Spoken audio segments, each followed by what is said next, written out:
called PS Vitality Pro. So forgive me if it's confusing because we're trying to rebrand.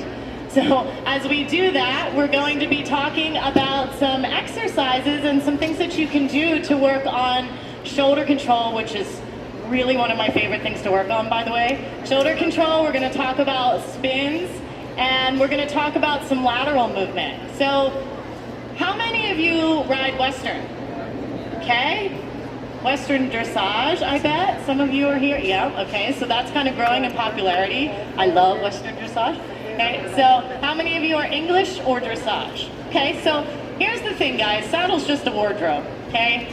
We ride in what helps us to feel comfortable or what helps the horse to feel comfortable. My saddles are custom made. We spend a lot of hours in the saddle. It's just what we ride in. Okay, so the exercises I'm showing you today across the board are the same thing. But we're gonna get into something pretty cool here because ever since I went out on my own, and Kenny's information is spectacular. Okay? He was way ahead of his time back in the day for doing all the exercises that he does do. But I got really into anatomy and physiology and all the wellness stuff for the horse. So I'm gonna put a little spin on some of these exercises for you and some of the things I've added into his foundation, which we still use. Okay? And we're gonna talk about some of the cool exercises that you can do to help with your shoulder control and to getting lateral movement and to gain better mobility, actually, through your horse's body using the muscling, okay? So my whole thing when I come out in front of the crowd here is I want to give you as much information as I possibly can, okay? If I come out here and we throw 10 exercises at you and you leave with something, I've done my job, okay? So I want you, if you feel like that would be incorporated and work well into your program, great, okay? I'm one of those people that wants to see you train as many possible different trainers. There's so much good information here. There's so much knowledge. A lot of these trainers and clinicians have been my friends for years. Okay? We all have our own way of getting to the end result, but that's what we're after, right? The end result. So my thing is always longevity, health, and I always say I'm the voice for the horse. Okay? So I just want to introduce the young lady out here. This is Danielle Conrad. She is actually my assistant trainer, so she has worked for me for about 6 years now. So she's been gracious enough to come along. After she's taken care of my barn at home, she runs back and forth and comes here, and it takes a village to do these expos. So I'm actually in Telford, Pennsylvania, which is about an hour and 40 minutes from here, so not too far. So the horse that she's holding, this is my kind of up-and-comer, okay? If any of you have followed me for many years, I ride Phantom, who's actually here. We're gonna be doing the nighttime show. She's 25 now. She was gonna come up, but she got a bath, so she's still soaking wet. So she's getting ready for a nighttime performance. So she'll be up maybe for the next demo. But Valencia is one of Jeff Wilson's horses. If any of you follow Jeff Wilson that I've done the nighttime show with, he rides all the Morgan Stallions that are really, really awesome. He's here doing Western dressage demos. If you get the chance, go watch. Great information. But V is actually the daughter to Valiant, one of the stallions that he rides. So she's cool. She's really gonna be awesome, and we hope to do great things with her in the near future, so you're gonna be seeing her under the lights sometime in the near future. But let's talk about the exercises, right? So I love cones. Cones are my favorite thing. Recently, we got really creative and we got color-coded cones because it makes life easier. So I'm gonna set up a zigzag, okay?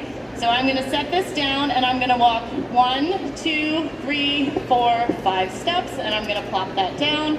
And I'm gonna pick up the other 2 cones. And while I'm doing that, Danny is gonna show you an exercise called the Super S. If anybody follows Kenny, if you have his manual, it's called the Buffalo. And it's only called that because he learned it in Buffalo, New York. And he loves to name things after the places that he's been. So I have put a little bit of a different spin on it. It's called the Super S. Why is groundwork important? Groundwork is incredibly important because you need to be able to control the corners of your horse. Corners being right shoulder, right hind foot, and left hind foot. As this is a shoulder control demo, it's better to start to create good shoulder control by starting to lock down the hind end. And what I mean by that is you really want the horse to be able to set and pivot. Okay, when you're talking about spins, spins are forward movement. Okay, what we're also going to get into is the idea of you being able to have different ranges of motion. There's flexion, there's extension, There's adduction towards the midsection, and there's abduction. You guys, it's so important for shoulder abduction. Okay, so when we're talking about, here's your quick anatomy lesson. When you're talking about the shoulder, okay, horses don't have a collarbone. A lot of the front of the horse's body is held up by masses of muscle. Okay, so when we look at the body, especially your supraspinatus and infraspinatus muscle, it's what we're responsible for doing this with our arm. Okay, it's underneath, deep in their scapula, and we have to be able to get this motion out of the horse. A lot of times what happens is when people ask for shoulder control, the whole horse comes over to the side. Okay, so we're going to talk a little bit about flexion because it's very important that you have correct lateral, left, right, cervical, C1, C2, flexion. Okay, so we're going to go over that and how we need that flexion to be correct in order for the horse to be able to move the shoulder. All right, so what Danny's doing is she's asking Valencia to come forward. We're looking for her to have a little bit of lateral cervical flexion to the inside, which means her right nostril is just going to come right in front of the right front foot. She's using the stick as an extension of her arm to ask Valencia to come forward. So once she taps with the stick and Valencia moves her feet forward, meaning 12 o'clock, okay, not out to 9 o'clock, not out to 3 o'clock with the hind feet. 12 o'clock is forward. Once she starts stepping forward to 12 o'clock, Danny's going to ask for that little lateral flexion to the inside. Okay, we don't want, can you just show a little bit of an overbend? So where she's coming around you and watch the code. She's coming around you, got your back. Okay, she's coming around you and bending to the inside. And you see how she's starting to move her hindquarters away? Okay, think of the horse very simply. I love simplicity, you guys. Everything needs to be simple, okay? Horse training does not need to be complicated. There's so many ideas in training, just make it simple. If she's a train car, her head and neck are the first train car, her shoulders are the second, her belly and back are the third, her hindquarters are the fourth. Don't derail a car.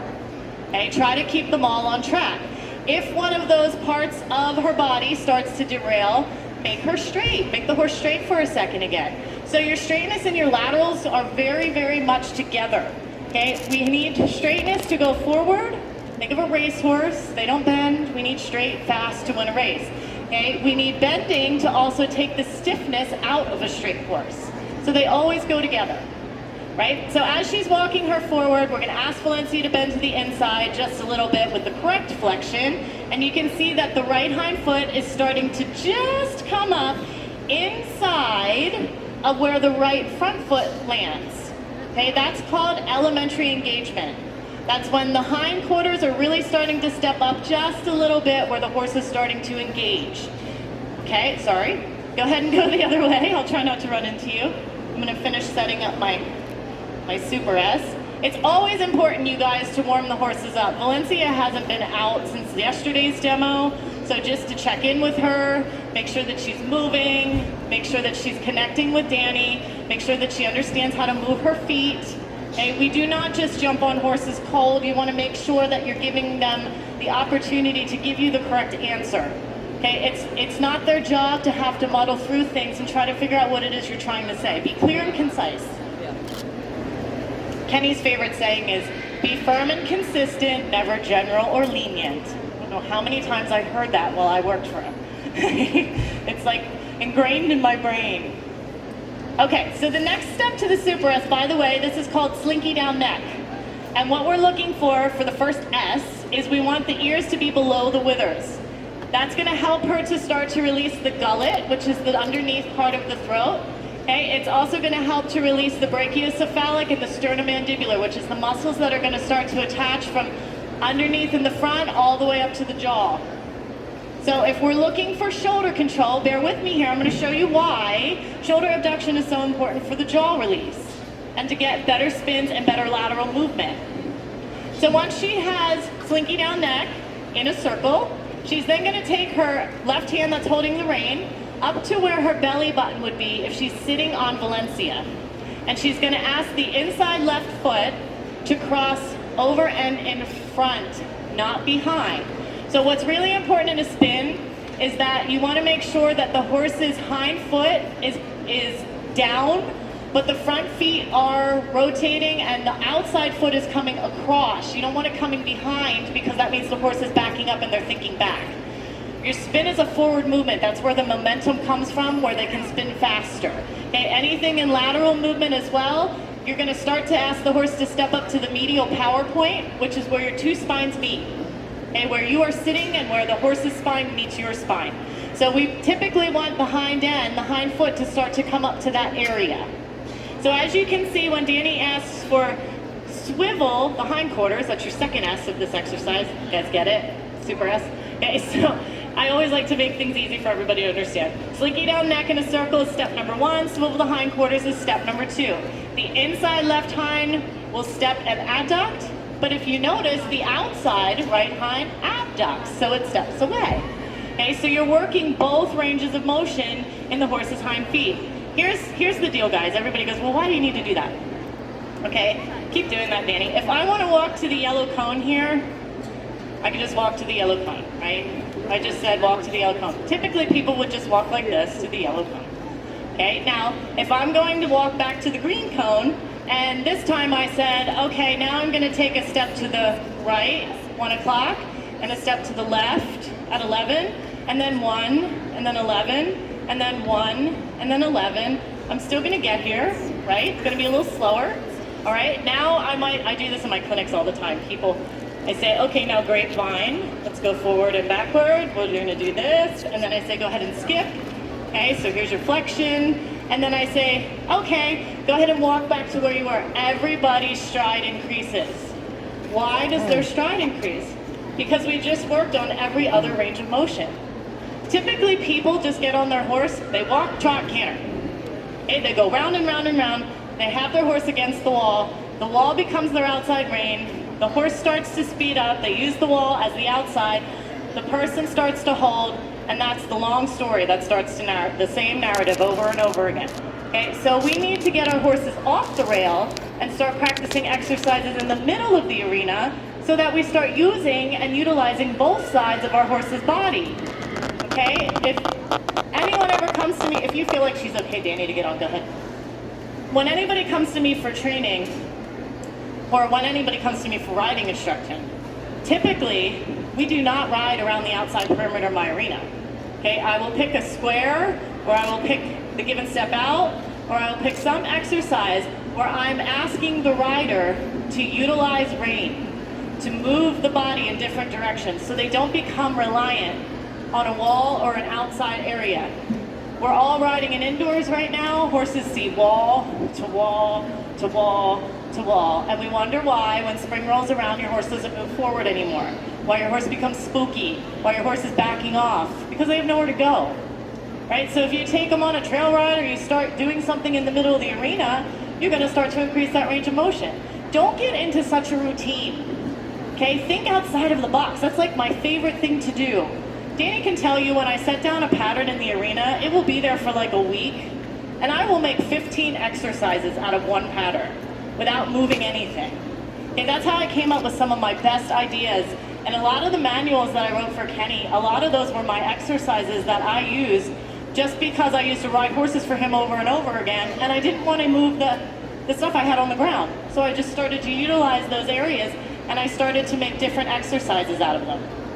Okay, one of my favorites, this is really simple. You just put down cones. What we're gonna start with is an exercise called give and step out.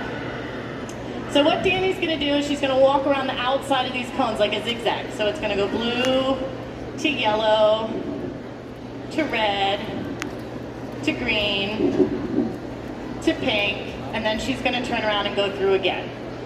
So you're gonna be on the outside of yellow and the outside of red, and we're gonna have a little fun here, and I want her to take and basically stare at Valencia's ears. And I want her to take her ears through this pattern, only staring at her ears. So as Valencia starts to walk through, and I want you to just notice how the horse's shoulders move, how the body moves, just by the change in focus. Okay? Just the ears. All right? Valencia's doing it, right? But I want you to notice how she's doing it. All right? Okay. Go ahead back down to blue again. Sorry. All right, this time, I want you to think of having a big pink dot painted right in the middle center of her neck. And I want you to take that pink dot around these cones on both sides. Now just notice how Valencia changes the way that she does this exercise. Okay, Danny's focus is just gonna be on the 2 points of the middle of the neck. Now stick with me here, you guys, because I want you to start to notice shoulder abduction. I want you to start to notice what happens. Right now, I want you to take the 2 really pretty conchos that are on the front of your saddle, and I want you to take those through. Now we're getting further back. Now we're at about the withers. That was a little bit better. Good. That was a little bit better. I like it. Do you see how we're starting to get a turn like a bus instead of a turn like a tractor trailer? Okay? For some odd reason, I don't know why, but most of the time it's taught that you have to pick up the outside rein and just bend the horse. And that creates drag. Okay? And drag creates lean, and lean creates incorrect flexion. And incorrect flexion creates incorrect shoulder abduction. And incorrect shoulder abduction creates incorrect back. And then that trickles all the way back to the hindquarters. And guess what? The hindquarters don't stick. The hindquarters start swinging out, and all of these things that we need in order to lock down the hindquarters, we don't have, because we overbent the front. You ever feel like you're riding your horse and you skid out on ice? And you're like, I'm turning, but the horse is going the other way. Okay? And you're like sliding into walls, sliding into other horses. And everyone's instinct is just to pick up the rein more. Okay? And a lot of times instructors say, well, use your leg, use your leg, use your leg and push. Here's a little secret I've learned about horses over the years, guys. They will push into pressure. Okay? And I had a girl, I'll tell you a really funny story. Use your seat this time, Danny, and think about where your seat is coming down in the saddle. So if Danny had 2 flashlights on each seat bone, they need to be pointing straight down to the ground. And she's going to take those through this exercise. Now, if you notice real quick, she is not crossing the reins over the neck. Okay, that's another very important point. And if you also notice, her hands are holding the reins like a triangle, not like a rectangle. We're taught to be in a little pretty box. Get out of that box. Okay, that's for finish. Get out of there. Okay, your horse needs you to help them. Okay, you're not up there to look pretty. You're there to be effective. We're there to be safe and effective. Okay, the horse doesn't care whether or not your hands are in that box. Your horse cares about your connection and the trust that they've developed with that connection. They don't want to be dropped and then picked up and then dropped and then picked up and then dropped and then picked up. That actually creates spookiness in horses most of the time. Okay, so horses like to know where you're at. I'm just going to say one thing about my bit. It's a miler combination. I ride her in all kinds of things. I am one trainer who will stand here and never argue with you about a bit. I don't care. Okay? I don't care what you ride in. I don't care. Okay? If it works for you and it's comfortable for the horse and you have good hands in it, ride in it. But if you are one of those people that ride in a bitless, buy a thing, bridle, and break it, you need to rethink about how you use your hands. Okay? So that's all I will say about bits, because everybody always has that question. It's one thing I never argue about. I have a barn full of them. We let the horse decide what they like the best. Okay, and thank you. And at certain points in time, it'll have to be changed. Okay, she doesn't always ride in this. Sometimes it makes her high, sometimes it makes her low. We change it. Whatever is good for her at the moment. Okay, now Danny, ride from the tail. Okay, this is hard because this is behind us, and this is the part that we don't see, and this is where most of the riders are lacking that feel. Okay, it feels so hard, it feels elusive. We try to get it all the time. Danny and I work at it every day. I've worked at it thousands of horses later. I'm still struggling to get feel on every horse I sit on as quickly as I can. But here's what I can tell you about feel. If you stay below the bracing point, okay, you're gonna be a little bit more successful. All right, what I mean by the bracing point is, we all know what the bracing point, you know when you go to shake somebody's hand, she owes me $1. Valencia. You know when you go to shake somebody's hand and they squeeze your hand off, and the next time you go to shake their hand, you're like, oh yeah, you kind of back off a little bit. And then you have those lovely ladies that shake your hand like this, and it's like hardly touching you. You kind of were like, what, why aren't you shaking my hand? Okay, be honest, right? Have a pressure, make contact. Contact creates connection, connection creates feel, feel creates lightness, in that order, okay? Lightness doesn't mean no connection. Lightness means little, very, very light, staying below the brace, okay? Phantom, who I ride bridleless, took us years to get to that point where she had that light feel.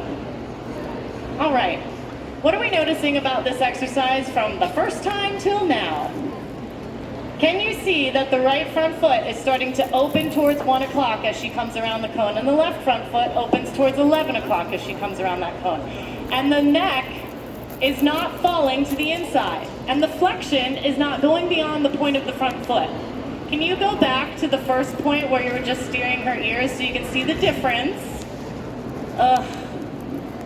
Okay, can you guys see the difference? Yuck. She's falling. She's doing the exercise, but she's falling. Okay, she's leaning. She has to catch her balance in order to do that.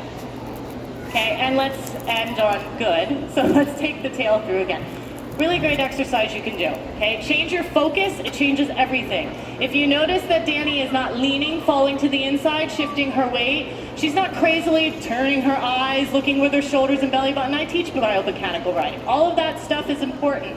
But sometimes you gotta just be as still as possible and allow the horse to follow your seat and start to understand how to connect with the field. Okay, little exercises like this are fantastic. Okay, so this is called give and step out. We're getting shoulder abduction. Let's start to give you another one. We're just gonna make a circle with cones. And I'm just gonna randomly start to position them, giving her a little room that she can go in between each one.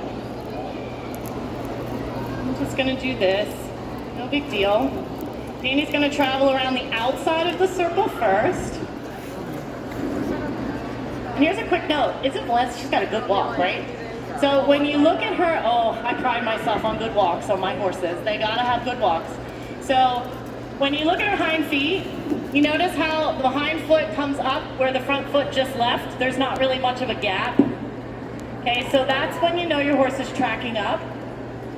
And if that gap is present and it's just a little open, you really want to start to work on getting the head to lower and doing a lot more exercises with getting the shoulder to abduct. Because here's your secret. The secret to success with shoulder movement. Horse has a little bone here called the hyoid, attaches to the omohyoid. It's where your tongue is, or their tongue is at that point. It comes down the throat into the chest and separates into the shoulders. So here's a little secret. When you're here watching all the clinicians and everybody train, and you see the horse start to lower its head and they start to lick and chew, look to see what exercises they have worked on prior, because I bet you they had shoulder abduction.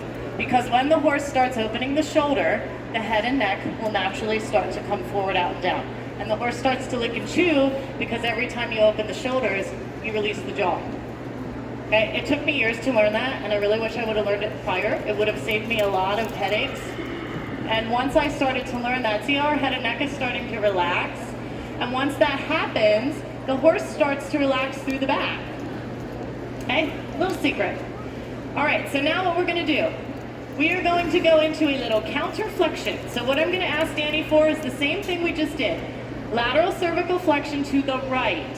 I don't want her to hit the cones, and I don't want her to come inside the circle. All I want her to do is think about the left front foot snugging in against the cones as much as we possibly can.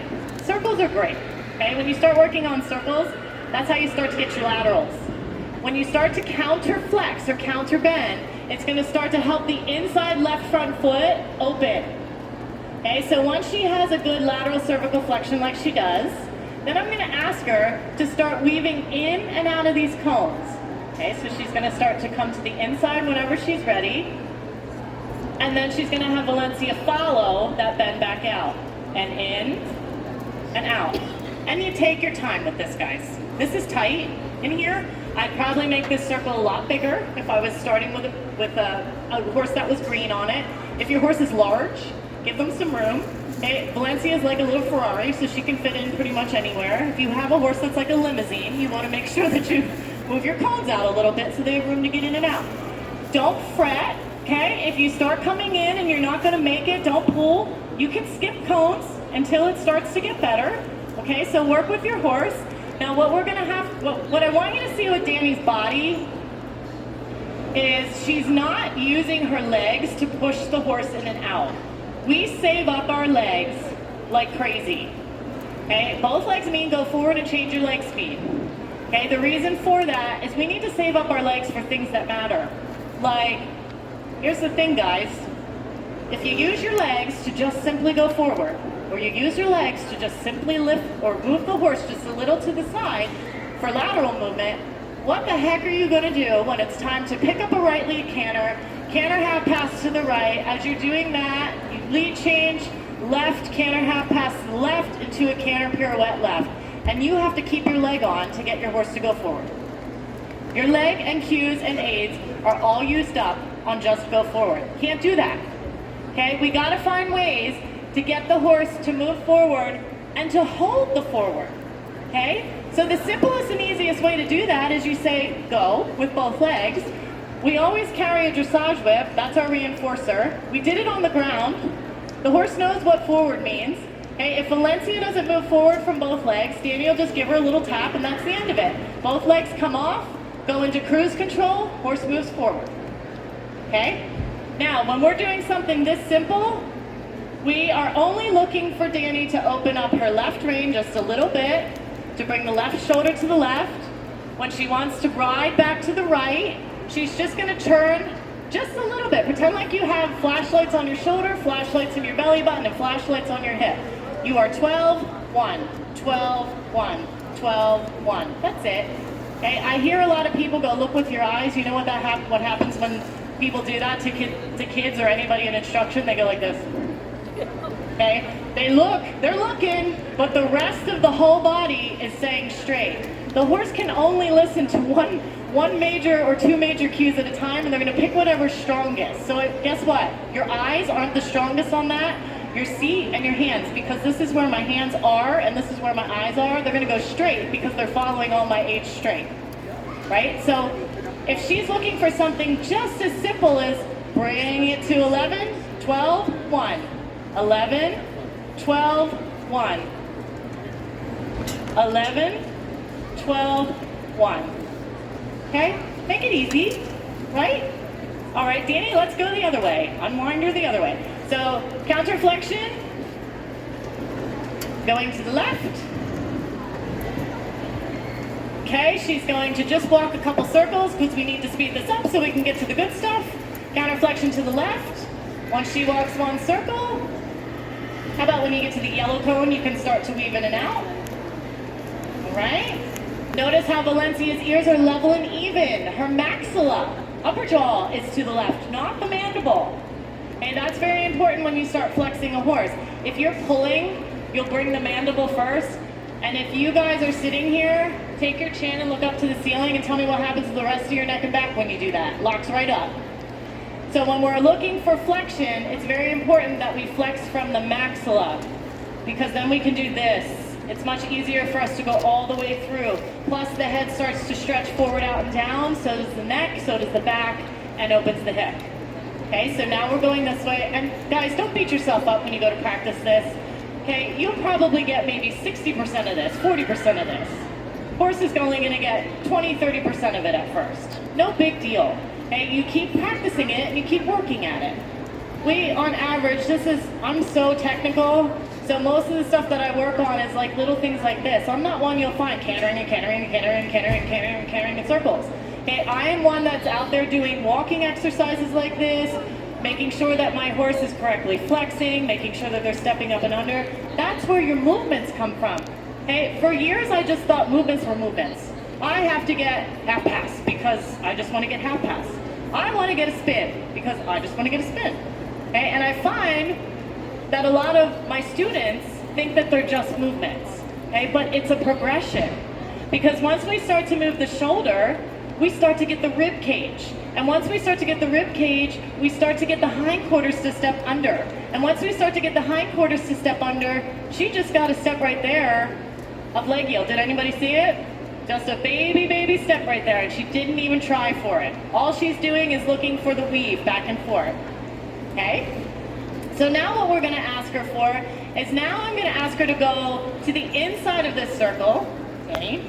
And I want you to keep your left foot, so I used to say left front for the horse, your left foot over the whole of the top of each cone. So now this is for her. This exercise, my students are like, oh, this exercise. I want her to pretend like she has an ice skate on and the blade is cutting through the top hole of the cone. Okay, so she's got to snug Valencia up, right along the outside perimeter. Because we just did lateral, we need to go straight. Okay, we need the horse to follow. Hips follow shoulders, shoulder follow the pole. Shoulders follow the ears. All right, that looks pretty good. And then let's change direction. Okay, so at home, you work your horses like this. You make your circles smaller and smaller in increments, okay? You don't go out and go, today we're going to do the smallest circle we can and I'm gonna see if you can hold it. Okay, that's not how it works. You wanna make sure that the muscling is ready to do these exercises.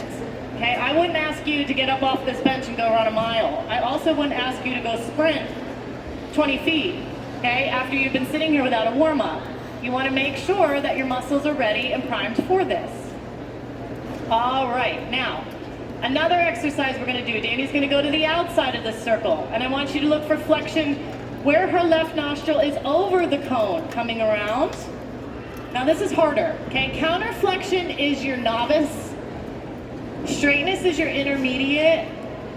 Flexion that's regular is your advanced, okay? Meaning, if you start bending the horse to the inside, just like she's doing, and the horse starts skidding out to the outside, go back to, I need to skate over every cone with my foot. Make the horse straight for a second, and if they're really skidding out, then you do counter flexion. Okay, counter flexion is novice, straightness is intermediate, flexion to the inside is advanced. You gotta work within those three realms all the time. If you can think about that in your head, when you go to start moving the shoulders and you look for the shoulders, oh nice, very good. When you start looking for the shoulders to start opening at a bigger advancement, it will be easier for you to know which one you need to go to. Okay, feeling pretty good? Okay, now we're gonna address hip real quick. I'm gonna give you a quick hip exercise. Because if your horse swings the hip out or derails the caboose, you need to know how to put the caboose back in line with the rest of the train car. All right, so one exercise she's gonna do, she did it on the ground. Swivel the hindquarters. I'm gonna ask her to pick up the right rein. She's gonna flex the head, and the hindquarters are gonna step in, 1, 2. She's gonna stop, tail's gonna be towards me. Valencia's gonna be looking at you guys. Now, right here is the key part. She's gonna open up her left rein. Both legs tell V to move. And she comes back onto this circle as quickly as possible. Okay, and she's again skating over the cone with her left foot. All right, let's get the hip to move over between green and yellow. So again, she's gonna ask for her right rein. Guys, this is nothing different than disengaging the hip, moving the hip. You're gonna hear it explained 20 different ways, but we're using it for more advanced movement. All right, we're gonna take this big T exercise where the horse is teeing with us. Okay, and we're gonna take it and make it smaller and smaller because we need to make sure that we can keep the hindquarters engaged. If we go to move the shoulders and the hips skid out, we would have changed our progression right away, pick up the right rein, engage the hip again, and ask for the shoulder. Okay, you have to be able to tell the hip to stay in place. It's very important. Okay, go ahead and do it. Do you have, yeah, you have enough room over here. Yellow to blue.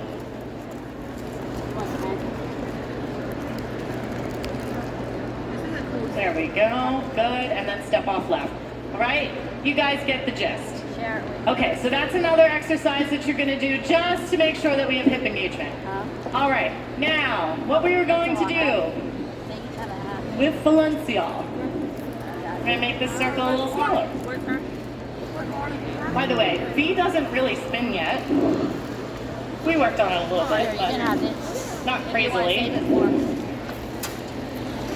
Right? We're gonna challenge her. So this would be like you guys at home 2 weeks later.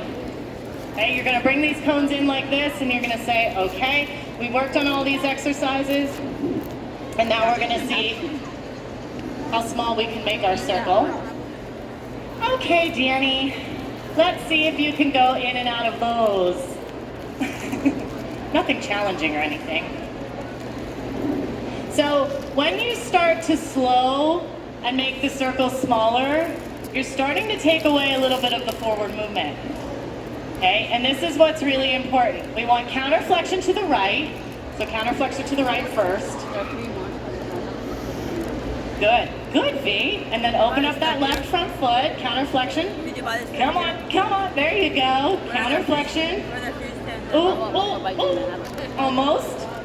She's gonna get it the next time. Counterflexion. Good. Counterflexion, a little bit more bend to the right. Yes, good. A little bit more bend to the right. Ooh, that was nice. It's like parallel parking. There you go. Nice. Okay. Nice. Oh, V, that darn green one again. She's like, I really tried not to hit that.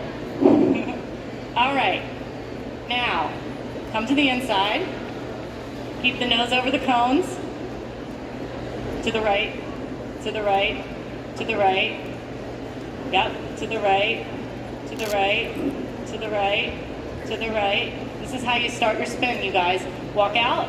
All right. What's very important, very, very, very important, you do not stay in here and make it spiral and spiral and spiral and spiral until the horse is exhausted. They give you a couple steps, get out. Okay? Then you come back. You work the circle again. You start to get that back. Go ahead, do it again. Okay, so this time we're just going to ask for a few steps, few steps, few steps. Open this shoulder, open this shoulder, open this shoulder, open this shoulder. V, good job! Oh, give her a hand, you guys. She doesn't really spin yet. That's the start of a spin. Isn't that cool? Okay, when you see people just spinning, Phantom spins with nothing. I have no hands, no nothing. She spins and just spins like a top. Okay, but we started doing this first. This is how we started, doing all this all these exercises. You want to try it again? I think you can get a little smaller. You can do it, V. I have all faith. Okay, show us your stuff. Okay, so the left front foot, we're looking for it to start to come out towards 9 o'clock. A little bit more. A little bit more. A little bit more. Yes, yes, and out. Woo! Very nice, Danny. That was awesome. Okay, so see how she starts walking out?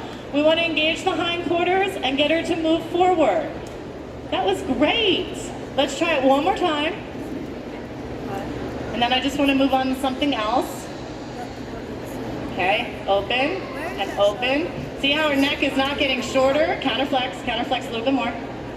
Think about your cones, step up to the cones, step up to the cones, open the left side, step up to the cones. It's forward and out and forward and out and forward and out. Yes, very nice. Did you see how at the end V kind of went, oh, I'm losing my balance? Walk out of it. Okay, the horses do get dizzy. They do. Okay, so when you really start spinning, you got to make sure that you kind of check where you're going at the same time, but when you start it, you want upright steps, okay? You don't want falling steps. That's so important. Right now, V's starting this at a counterflexion. Over time, Danny would start to make her head and neck straight. And then when she's advanced, she bends to the inside and just goes. Okay, but notice how we're not getting this kicking, kicking, kicking, pulling, pulling, pulling. Okay, she's not leaking. When you want to think about, when you're thinking about the body, you want to make sure that if we put a garden hose from V's tail over her hindquarters, it goes up over the spine, up over her mane, and between her poll. If it's flowing water, you can't kink the hose anywhere, right? The water also can't start leaking in different places of the body. So you have to be really good at starting to feel the different sectors, right? Your train cars, again, head and neck, shoulders, belly and back, haunches. You want to make sure that all those pieces flow together. And what's really awesome is when you end a movement and you end your session or you end what you're working on and the horse reaches forward like that and keeps walking, she has done her job, right? So she now has full balance. She's not running through it. She understands it. She digested it. She's like, okay, I felt accomplished doing that. The next day she starts getting better. One more thing, your horse is going to be better on one side than the other. Okay, sometimes you have to work more. Like let's say if your horse might be really good at abducting the shoulder to the left to 11 o'clock, but then on the right they fall, or they're really kind of this way falling in. You want to make sure that they open that. Can you bring me here for a second? I just want to say about your flexion, okay? Your cervical, hi V, that was so good. Your cervical vertebrae here, C1, looks like the bottom of a rocking chair. Okay, that's your first cervical vertebrae, it's your atlas. C2 is your axis.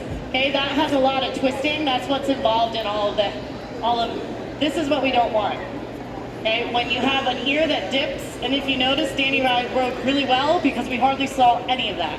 Okay, if you ride your horse and this starts to happen all the time, you need to go back to groundwork and really get the horse to bend where the ears are level and even, because you're going to start to get the stretch through this. Okay? When we're looking at the neck, C1, C2, C3 and C4, right here, are really what the horse needs to bend around. Okay? We do not want C3 and C4 to come into the mix. That's where you go wrong in spinning or anything lateral, right? So what we want to look for is, if I even do this in body work, sometimes I'll put my hand here and I'll ask the horse just to bend around, just tiny, tiny, tiny little movements here until the horse bends around C3 and C4. Some horses can't even do that. They don't even know how to do it. There's a blockage in there. Okay, that's when you call your body worker. That's when you call me to come out and do all of the things that need to unblock that, because you won't be even. The horse won't be even until you fix it. They can't fix it themselves. Okay? I'll do it over here so you guys can see. C1, C2, C3, C4. You want the horse to bend around it. Okay? So that they're not bringing the whole head and neck for you guys over there into it. You see the difference? Right? So we were looking for this, not this. Because if you are bending and the horse starts to push into these two cervical vertebrae, they can't lift this foot up. Okay, it's a struggle. So they have to shift weight over here, and then they start leaking out this shoulder because their head and neck are here. That's your anatomical part of it. Okay, and you can struggle and struggle and struggle with that. You can change your bit and change your bit and change your bit. You can put spurs on and whips on and everything else. But until you get the correct lateral cervical flexion and teach your horse how to do it, you're kind of dead in the water. Okay, so you want to make sure that you get all of that. Want to walk out again? We need to do a little bit of laterals. So, I think it's the same process, guys. So if we're looking for a leg yield, I'm going to open these up for a little bit. The easiest lateral to get is a leg yield, okay? If you're starting to if you're going to move sideways. The leg yield, however, has really no gymnastic benefit, meaning it's not teaching the horse to really bend through the back. It's great to teach the horse to just move through leg and move through aids. Okay, so I put it on my horses. It's not one of my favorite things. I would rather go to a shoulder in or a haunches in first, okay, and then I'll go to the laterals of leg yield. But I'm going to move this out. We're going to go back to our original circle. Just remember that your laterals come from the four corners of your horse. The hindquarters need to still move forward towards 12 o'clock. All right, so you never even did laterals on her yet. So I'm literally going to teach Danny as we're doing this. All right, Danny, what I want you to do is I want you to counterflex her to the right just a little bit so her right nostril is in front of her right front foot. Perfect. And now I want you to start thinking about the right hind foot. And once it starts to step up and underneath, okay, I want you to start thinking of the right hind foot coming towards 11 o'clock. Can you do that? Towards the yellow cone, right there. That was good, V, right on it. Okay, so what that's the start of is your leg yield. The hind foot needs to constantly move forward. Okay, so when we're asking for this little movement again, we want the right hind foot to come towards 11 o'clock. Good. See how her rib cage is yielding and her shoulders are yielding. All right. Now make her head and neck a little tiny bit more straight. So by straight, I mean head and neck following in between the two front feet. This is your intermediate position. And I want you to start thinking of the right hind foot coming towards the inside of the circle, towards 11 o'clock again. Wonderful. And step out. Tiny baby leg yoke. Go ahead and change direction. Think about making a pivot turn if you can. So like you're spinning the next time you do it. Ah, yes. So we're teaching her to start to lock down the hindquarters. All right, now we're going to ask for lateral cervical flexion to the left. Counter flexion again. Now we're looking at V's left hind foot. We want that to start stepping up towards 1 o'clock. So it's very little tiny movements in the beginning. So she's going to look for that left hind foot and feel it to start stepping up towards the right front. So this is your diagonal pair. There you go. Good. All right. Now, what you're going to do is at the red cone, you're going to think about this like our transition exercise. Okay? You're going to come right here, Danny, and I'm going to put another cone just so that you don't want to make your leg yield too deep. Okay? Meaning you don't want the angle to be too steep. You want to make it pretty simple when you first start asking your horse. So she's just going to, I'll make it a little bit more. She's going to go from red to pink, and as she comes around this corner, she's going to counter flex at green, she's going to keep the counter flexion at red, and she's going to think of the left hind foot stepping towards the pink cone, just like this. 1 o'clock, 1 o'clock, 1 o'clock. Yeah, more. Good, all right, go ahead and do that again. All right, so each time she's going to start looking, go ahead to green. Yep, counter flex left. Ooh, a big beanbag, V. Counter flex left. She don't miss a trick. Good, spot on, there you go. Okay, give her a hand, that was good. All right, that's how you start, right? So you start doing those little angles, you start swapping around feet, you go to different numbers on the clock.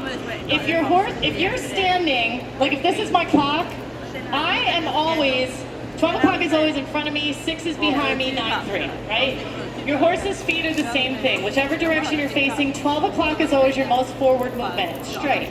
Okay? If you're taking a foot and you're putting it on 1, it's still a forward moving exercise. It's just decreasing in speed just a little bit. Okay? When you start to go to 2 or 10, you're taking away a little bit of the forward. When you go to 3 or 9, you're taking away virtually all of it. Right? So you have to make sure that before you just dart off to 3 and 9, that you have 1 and 11 really good.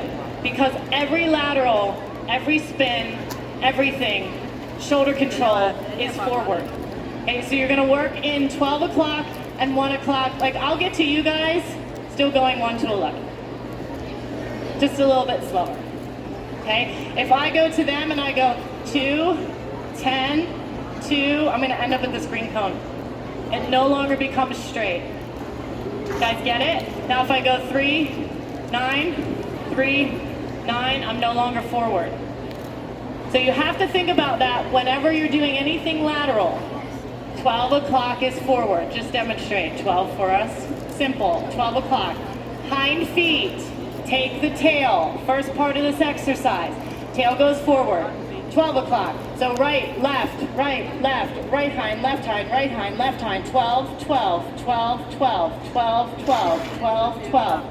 If by any chance any of that derails, you just lost forward.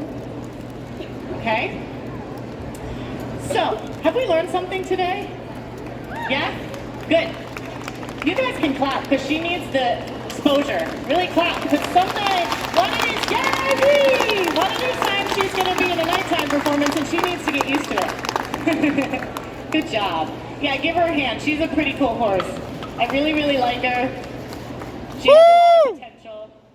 So, if anybody would like to come visit us and ask me questions, I'd love to answer them. I'm right here in 315, 316, which is right behind us over here. I have written my own manuals as well. I do muscle modification lunging and cavesson training. I start from the ground up, in-hand work and reconditioning horses. Okay, I also go through body work. I do MagnaWave and PEMF therapy. I did 1,200 horses last year just in treatments. It's really what takes up most of my time anymore. I love it. It's fantastic.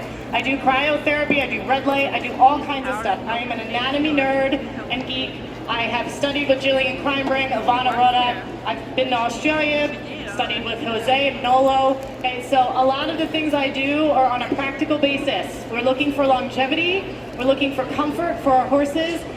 I can tell you guys, I've taught clinics up and down the East Coast. You know what the number one thing everybody says? I want a better relationship and a better communication with my horse.